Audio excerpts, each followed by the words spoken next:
Film की शुरुआत में हम चंद्रमा पर मौजूद चट्टानों के कई टुकड़ों को पृथ्वी की ओर आते हुए देखते हैं। यदि वे पृथ्वी से टकराते हैं तो पूरी मानवता नष्ट हो जाती है। इसलिए दुनिया इस विनाश से पृथ्वी को बचाने की कोशिश शुरू कर देती है। इसके लिए एक प्रोजेक्ट बनाया जाता है जिसके मुताबिक चांद पर एक बड़ा बेस तैयार किया जाता है जिसके टुकड़े पृथ्वी की ओर आ रहे हैं। इस मिशन के लिए वे चंद्रमा पर रहेंगे ताकि वे विनाश को रोक सकें। मनुष्यों की योजना थी कि वे बड़ी चट्टान को नष्ट करने के लिए परमाणु बम, हथियार और रॉकेट का उपयोग करेंगे, और अंत में वर्षों की कड़ी मेहनत के बाद मनुष्य परमाणु बनाते हैं। रॉकेट जो चंद्रमा पर जाएंगे। जैसा कि कप्तान को पता चलता है, वह सभी को इस जगह को छोड़ने के लिए कहती है। इसके बाद डुगू को छोड़कर सभी वहां से भागने लगते हैं क्योंकि वह अपने विचारों में खोया हुआ था। थोड़ी ही देर में सभी कार्यकर्ता बेस छोड़कर रॉकेट की ओर जाने लगे जिसमें वे चंद्रमा से काफी दूर चले जाएंगे। लेकिन वह देखता है कि सभी रॉकेट पहले ही उड़ चुके हैं, सिवाय एक के जिसका पायलट उसका एन था। डुगू कार को तेजी से उस ओर चलाना शुरू करता है। जब डुगू स्क्रीन पर चेतावनी संदेश देखता है, वह समझता है कि कुछ गड़बड़ होनी चाहिए। ऊधम और हलचल थी और जैसे ही वह स्थिति को समझता है, वह अपने साथियों तक पहुंचने के लिए निकल जाता है। रॉकेट पर चढ़ता है और ऊंचाई से हवा में उड़ना शुरू कर देता है, लेकिन वह इसे पार नहीं कर पाता है और इसे एक जगह से हिट करना चाहता है।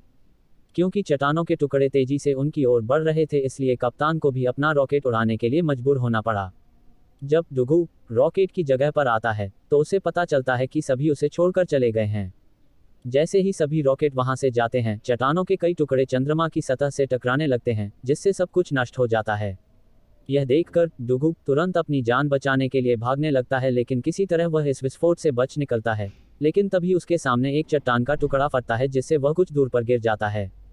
फिर उसे वहां एक बड़ा गड्ढा दिखाई देता है। वह उसमें छिपने के लिए उसकी ओर दौड़ता है।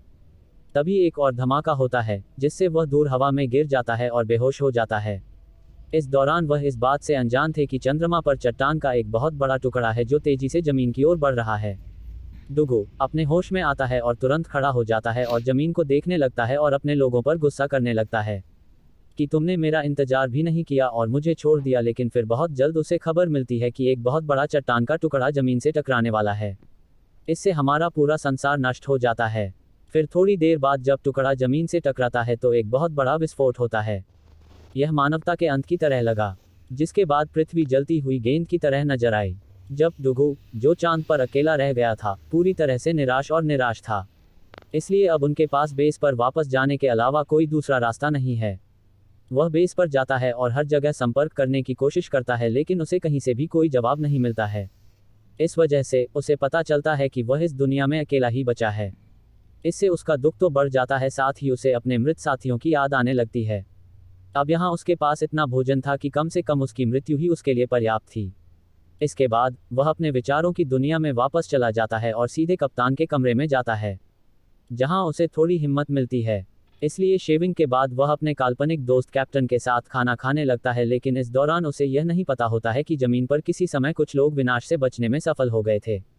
यानी वे जिंदा थे और राष्ट्रपति समेत पर्दे पर डुगू के शरारती व्यवहार को देखकर चिंतित थे, जो कप्तान को डुगू की खबर हर जगह फैलाने के लिए कहते हैं, ताकि जो जीवित हैं, जिन्हें कठिनाइयों का सामना करना पड़ता है, उनमें एक आशा का जन्म हो।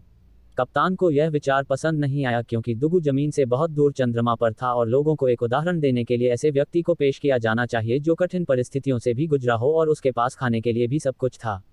लेकिन डुगू वहां बहुत खुश था और शांतिपूर्ण जीवन जी रहा था।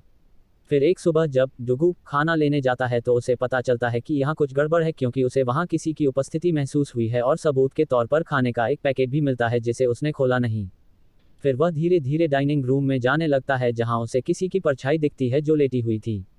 ऐसा लगा जैसे वह एक लड़की है और डुगू उसे देखता है और बहुत खुश हो जाता है। वह एक मादा कंगारू की तरह अपना रूप बनाता है और उसके सामने आ जाता है, जैसे लिपस्टिक और रंग बिरंगे कपड़े पहनना। ऐसा करने से वह अपने मंसूबे में कामयाब हो जाता है। वह इससे लड़ता रहता है, लेकिन जब कंगारू को पता चलता है कि यह सब झूठ है और डुगू ऐसा कर रहा है, तो वह क्रोधित हो जाता है और उसे जोर से लात मारता है, जिससे डुगू कंगारू से बार बार हारने के बाद भी कुछ दूरी पर गिर जाता है। फिर वह उसे हराने के लिए मशीन गन लाता है और कंगारू पर गोलियां चलाने लगता है। वे गोलियां छोटी प्लास्टिक की गेंदें थीं जो कंगारू को लगीं और उसे भागने पर मजबूर कर दिया। यह वहां से भाग जाता है, लेकिन वह पहले ही काफी तबाही मचा चुका था।